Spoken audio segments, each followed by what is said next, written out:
Our first speaker is not only the Chief Marketing Officer of Mastercard, a 3.2 billion income brand and the world's second largest payment network, but he also boasts a resume that includes marketing leadership positions at WellPoint, managing its 10 billion Medicare Advantage business, Humana and Citigroup. We are honored to welcome RAJAMANNAR to the stage of Global Webit Congress.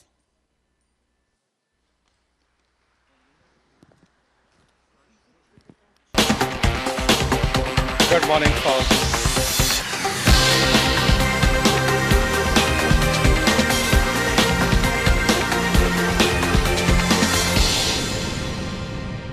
Okay, good morning to you all. Just wanted to share over the next about 25 minutes or so some of my own experiences, learnings, and approach to the digital space, particularly coming from the background of being in a company that's considered to be typically traditional, and how we are going through the transformational journey of getting into the digital space big time. Now, I want you to think about putting yourself in my shoes, right? I have inherited a brand that's truly, truly iconic. It's considered to be one of the top 20 most powerful brands in the world. We are at the 18th as per Millward Brown ratings globally. The company itself, Mastercard, doing extremely well. We are gaining market share year after year. So you got a great brand, you got a great company that's doing financially very well. The stock price is doing extremely well. And things are all going very good. The question is now, how can one not mess with things that are going well and take it to the next level? When things are going very well, that's when it's most difficult for you to take a stance and do a change. And what we try to do is what I will actually take you through this journey, particularly of the last 1 year, what we have been going through. We are a traditional brand doing very well, as I said. And to be able to move into the digital space, first the question we ask ourselves is, do we even need to do it, right? For many of the marketeers, and if you are sitting in my shoes as a CMO of this global company, it's fraught with risks, but it's also full of opportunities to look forward to. So firstly, when I see the space from my point of view, there is incredible computing power, the exponential growth which it is happening. It's often said that a smartphone today has more computing power than Apollo 11 had when man was put on the moon. You're putting that kind of a power through devices like smartphones in people's hands, number one. Number two, the computing power is becoming cheaper and cheaper, which basically means that socioeconomic categories, which in the past could not dream of having these kind of devices, suddenly they have those devices. Number three, there is miniaturization of technology, which basically means that you are having devices that are highly portable and ubiquitous, present everywhere because of their mobility. Fourth, the user interfaces are becoming so easy, so intuitive, that just about anyone can use these devices. As a marketer, these are very critical factors for us.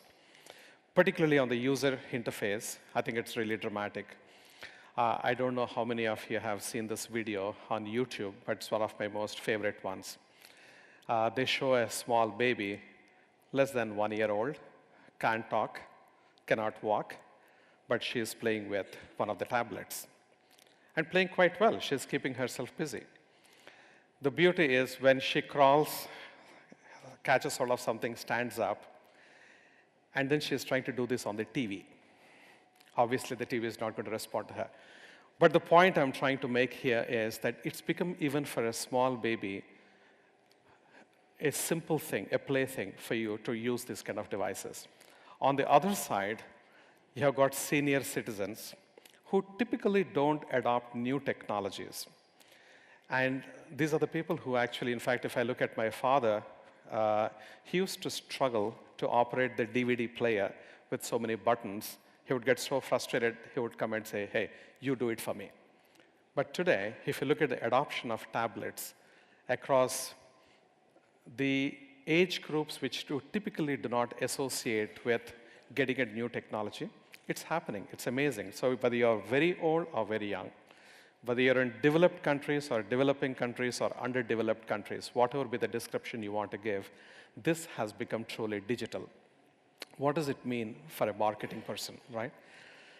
First and foremost, in the olden days, we used to say that there is something like a prime time TV. So you want to reach consumers when consumers are sitting in front of a TV and most likely to watch the programming. So all your media spend is sort of tailored to have maximum reach of these audiences at the most optimal frequency and in the most economical fashion.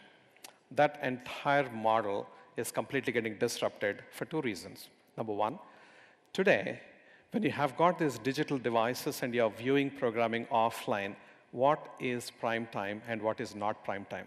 Because this is an always-on kind of a situation that we are in. That's number one. Second, if you look at somebody like my son, he is now 22. If you look at somebody like him, and when he is sitting in front of TV, he is not just looking at TV, he is interacting with two other devices at the same time. He is, on the one hand, interacting with his whatever the tablet that he is using, plus there is a phone. So he is doing three tasks at the same time, and the implication is the consumer's span of attention is coming down dramatically, which means you need to get your messaging not only very crisply and quickly, but in a manner that is consistent and it seems through very well across all the three devices or whichever number of devices the individual is simultaneously interacting with. So that's a huge challenge from a marketeer's point of view. But at the same time, it's a great opportunity. So in that kind of a situation, there is absolutely no choice for us to really get into the digital space big time, in spite of how well things are happening for us today. The second part is, for a Mastercard's perspective, it's not just a marketing opportunity. As a category that we are in, we are a payments enabler.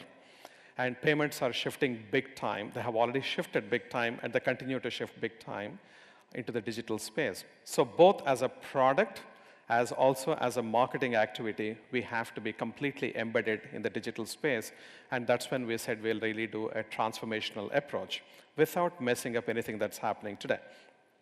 What does this mean? Now, as a brand, we have spent billions and billions of dollars over the last several decades to build our brand, to build the perception of our brand, to build the right kind of a personality that is resonating with the consumers. So tomorrow, when I want to make it much more relevant, much more compelling in the digital space, how would I make this transition? It's very, very important in terms of shaping consumer behavior.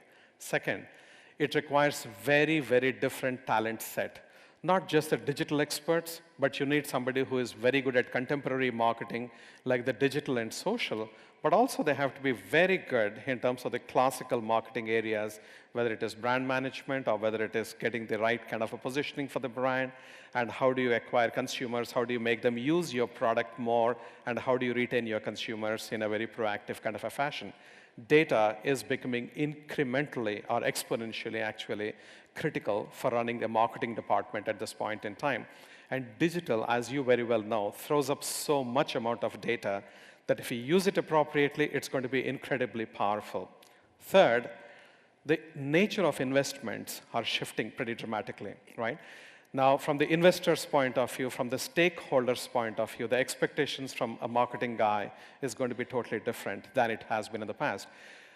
In the olden days, we used to say, and we used to often quote Lord Leverhulme, who was one of the founders of Unilever, that 50% of your money that you spend on advertising goes waste. And he says, I can't tell you which 50% it is.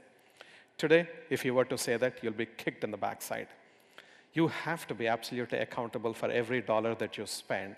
And you need to know what the ROI is, what the metrics are, and to have a new paradigm to understand how to make it happen in the digital world is a totally different ballgame. Lastly, there are generations. This is the most transient period, I would say, in several generations. You have got people who are getting familiar and more into the digital space. And there are people who have grown up as digital natives, and you have to appeal, particularly for a mass brand or for a universal brand like ours, where you are catering to the entire population of the world, literally. Whoever is above 18 years is a target audience for us, whichever part of the globe that you are in. In that kind of situation, how do you appeal to different audiences, and how do you connect with them going forward into the future? So these were the challenges that we had. But there were a lot of good things going for us as a brand and as a company. On the one hand, the brand itself has got tremendous equity. People have actually, this year, in some of the ratings, it has come as we are the 4th most familiar brand globally. And there is a lot of trust that is there, credibility is there for the brand. We have got phenomenal assets, tens of thousands of assets that we have got, whether it is sponsorship assets. We got celebrity endorsements, we sponsor several events, and basically what you can give to consumers to create the right kind of engagement, the right kind of dialogue, the right kind of excitement and experience. We have got those going with us, and we have been outperforming the industry. So this is what I have got as the wind in my sails. And how do we then tackle this digital tsunami is what we have been sort of doing over the last 1 year since I have come into my role at Mastercard. We have some significant learnings, and I wanted to share some of those here. First and foremost, you got to be true to yourself. And though the entire landscape has changed pretty dramatically, we are still, at our core, what we are. And if you try to suddenly change and present a different picture of yourself, there is a credibility gap, there is a missing link in terms of authenticity. So the key thing is, how do you retain your authenticity on one hand, and at the same time become digitally relevant or digitally active, leverage this, and be more contemporary and connect with the consumer across all sorts of genres. And I'll give you some examples as we go along. Second, we said that experiences matter more than things. And this is something which is very, very significant to us. In the past, 17 years back, we launched a campaign called Priceless.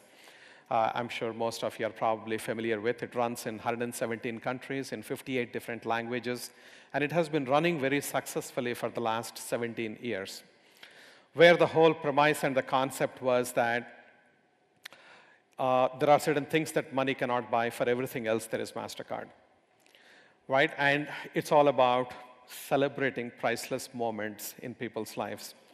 So given our insight in terms of saying that experiences do matter a lot more than really the things that people would like to have, what we are trying to do is to convert ourselves into a truly experiential brand, and we are in the transition big time. And it's not just about celebrating priceless moments in people's lives, but it is actually creating priceless experiences in people's lives. And that's what we're actually doing. And that's what will establish the kind of connection that we want with people. The third one, it's extremely easy to reach zillions of consumers today. Very well targeted by geography, by whatever kind of demographic that we want through the digital media. You can almost reach them instantaneously. And that's something which, as a marketer, I could not dream of even 7, 8 years back. But today, economically, instantaneously, I can reach the audience that I want to. While the reach is very easy, on the other hand, the engagement is extremely difficult, because there are so many things which are competing for the attention of the consumer, and the span of attention of the consumer itself is shrinking. So it really becomes very difficult, and that's a huge challenge. And also the point is that in the past, it used to be a one-way dialogue. We talk to the consumers, and consumers are sort of either believing you, not believing you, acting upon it or not acting upon the message that you are giving. But today, the consumers are having dialogue amongst themselves, and many times, you are becoming almost a spectator as a company or as a brand. The key thing is, how do you get into that dialogue without being salesy? And if you're trying to push your sales message, you lose instantaneously your credibility, and there are enough number of people who will sort of set a forest fire, literally, to say how these guys are bad or whatever. And the entire game is very different in the social scenario now. What we find is the most important thing. We have identified 9 passion categories in people's lives across different demographics, across different segments. In each one of these 9 passion points, we are trying to create experiences that will truly connect the consumers, and we can have a meaningful dialogue with them. So we are generating content which is incredible, and at the same time, we're generating that engagement with the consumers and gently keeping the brand in the background so that we are not in philanthropy business, right? We have to promote our brand, but do so in a way that is authentic and that connects with the consumers in a very genuine kind of a fashion. So that's what we have been trying to do. And of course, a lot of what we do as a company, we have also figured out that we cannot do everything by ourselves. So we are partnering with a number of startups, number of people, number of outside companies, whether it is a Silicon Valley or whether it is some other place. We are having significant partnerships which we are having. And these people, they're very bright, they're brilliant, they have got fantastic ideas. Now we have got consumer base, we have got more than 1.5 billion consumers around the world. We provide a global platform for these companies to come and play with us. So it's being very symbiotic for us. So the whole model itself, we are trying to do in a much different way than we have been probably 5 years back. So with that, I'll give you some examples of what we have done. The first thing that we have done is we created a series of platforms. For example, right now there are 3 platforms that are live. The first one is called Priceless Surprises. So in this way of trying to create experiences that are very unique to the consumers, what we said is, we will offer surprises to our consumers. You have to just be a Mastercard cardholder, keep using it, but more importantly, you don't even have to use it, just keep interacting with us in the social media. You may be surprised, and we'll surprise tens of thousands of consumers at a fairly frequent basis. These surprises, we have actually created this to start with the entire concept with Justin Timberlake. And he's all about surprising his fans. So we said, how can we join hands with Justin Timberlake and create these surprises? So what we said is, we will pick you up, what will be the random criteria. We'll just pick them up and then we'll send them a surprise. The surprise can be a small thing, like a song download, a digital download of a song of Justin Timberlake. But to take advantage of the social phenomena, what we said is, when you as a consumer get picked up to be given this little surprise, a small surprise, you will not get 1 copy of that song download, but you get 4 copies of the same song. And why? Because you can, in turn, surprise your friends or your people in the network, 3 more people. So you're creating some kind of a viral impact. And we said, we'll just try it out. And then the prices are sort of, obviously, they keep going in a higher value. You get speakers, and you get headsets, and you get music systems, you get concert tickets, and eventual prices where Justin Timberlake will come to your home and spend a day with you. And if you're a Justin Timberlake fan, that's heaven for you. That's ultimate kind of a thing. So we said, let's try this out as a concept, test it out, and have our learnings. And here is just, I'll tell you what we have done and what the results have been. I hope the video will play. I always love to get a fan's story and to also surprise them. When you come across someone that feels it the same way you do, that's when you get that connection. It's a once-in-a-lifetime opportunity for both of us. And how cool is that? Introducing Priceless Surprises, only for Mastercard cardholders. It all begins Grammy night.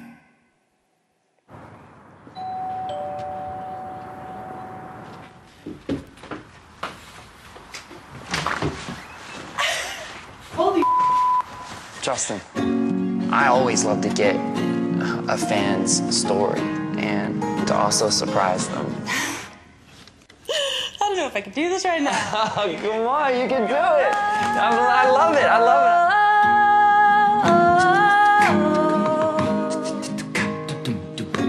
If you have a Mastercard, you could get a priceless surprise.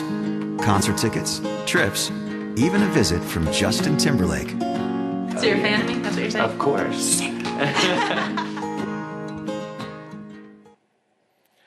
Right, so when we had gone with this concept, this was a trial for us. We didn't know how it was going to work. And this was primarily meant for the social media. And we deployed all the digital channels that we could get hold of and across all the devices. We were absolutely amazed with the kind of response we had. Two types of responses. One is in the typical marketing parlance, you have got your KPIs. And this sort of blew us out in terms of the kind of response we had. I think in one single night, we had more than 64 million engagements, and it had sort of shattered through some of the records. And we said, wow, this is something absolutely amazing. Not only that, on the business side, which is again from an ROI justification point of view for the return on investment, it was absolutely terrific for us. So we said, wow, this is fantastic. So we'll actually start now moving along this direction and then do it across multiple areas. So when you look at the passion points, so music is one passion point. The second thing, then immediately in very quick succession, we started doing, and these are not one and done promotions. This is how it's going to be every single day, around the year, around the world. So the second thing that we had done was in the area of golf. We said, maybe this works in music, maybe it may not work in sports. So let's take a sports example, which is relatively a mild sport, where we don't know how people react, like for example in golf. And Tom Watson, he's a brand ambassador for us. And so we had Tom Watson come in and then do a little surprise. And for those of you who are not into golf, Tom Watson, he is a golf legend, 8 times major winner, and he's the captain of Ryder's Cup for this year for the Americas. And so we asked him to do these priceless surprises. Just take a look at this. You want a golf tip? Now to have some fun with these golfers. Get a Mastercard. This ought to be good. It gets you lessons with PGA Tour players. What's this guy doing? Access to TPC golf courses. And maybe even You couldn't even hit the cart once. a priceless surprise. Let's see what you got. That's 100%. I'll take you as a partner anytime, man. I'm there. Right, so when we had gone with this, we said golf, as I said, is relatively a milder one, not like music where there's a lot of rah-rah and excitement and energy which is outward. It again delighted us, really surprised us and delighted us that the results on this amongst the golf audience that we were targeting was absolutely astounding. We said, wow, this is something which is a concept which is really, really going to work. Again, the stats both on the marketing KPIs and the business metrics actually had surpassed all the benchmarks that we originally started with, which probably we had a little bit of a conservative approach to it. But then when we saw the results, we said we can be really bold. So once this test has gone through, we went across to international markets, and we tried to do, and this is the last video that I will show you, we went and replicated this in the UK, and I just want to see this.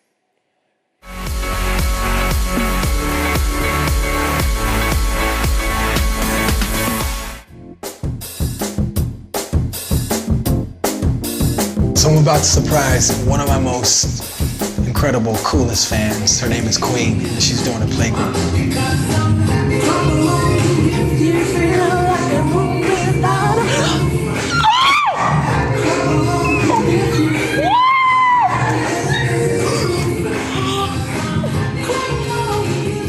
Surprising my fan? Priceless.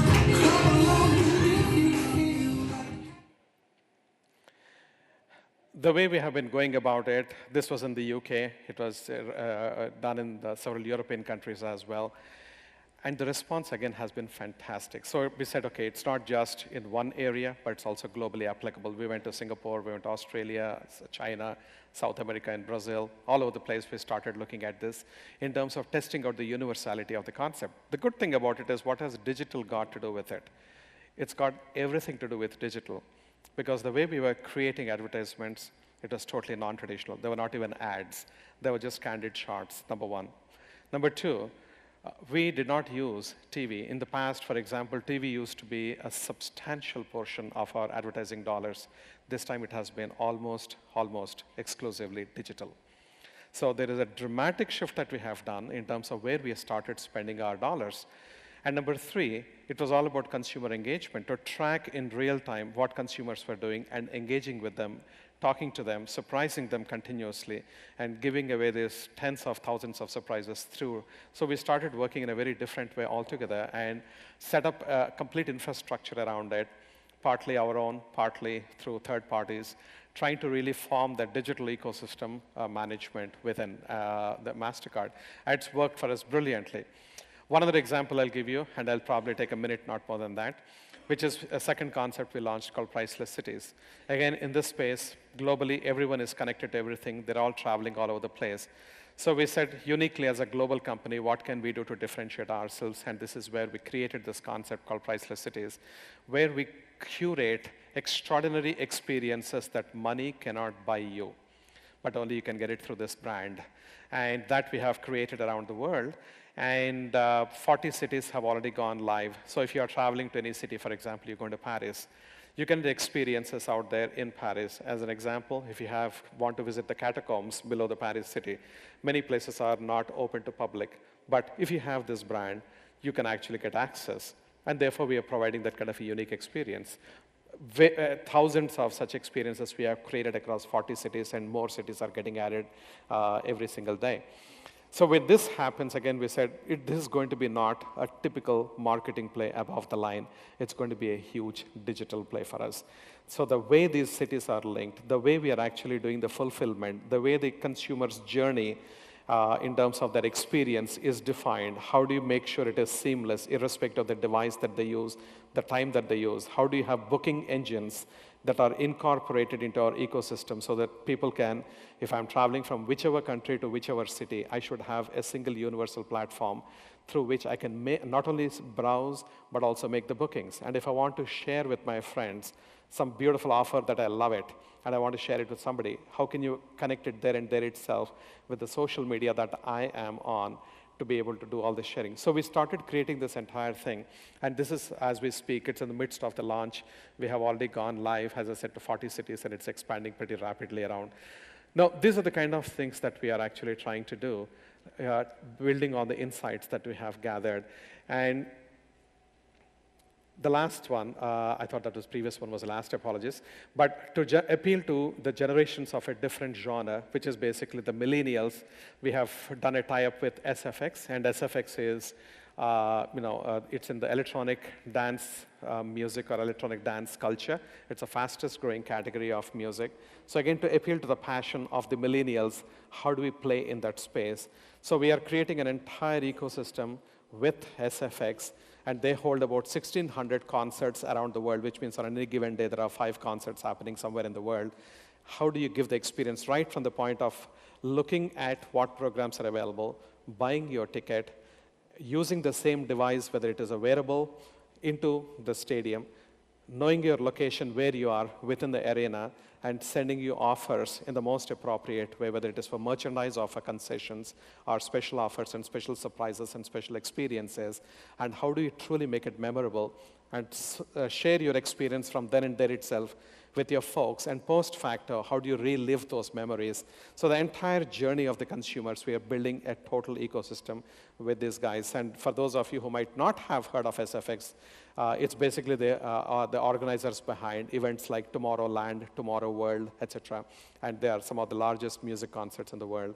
So that's what we have been doing. And overall, this has been an approach. And for us, the mantra now is either you go digital or you go home.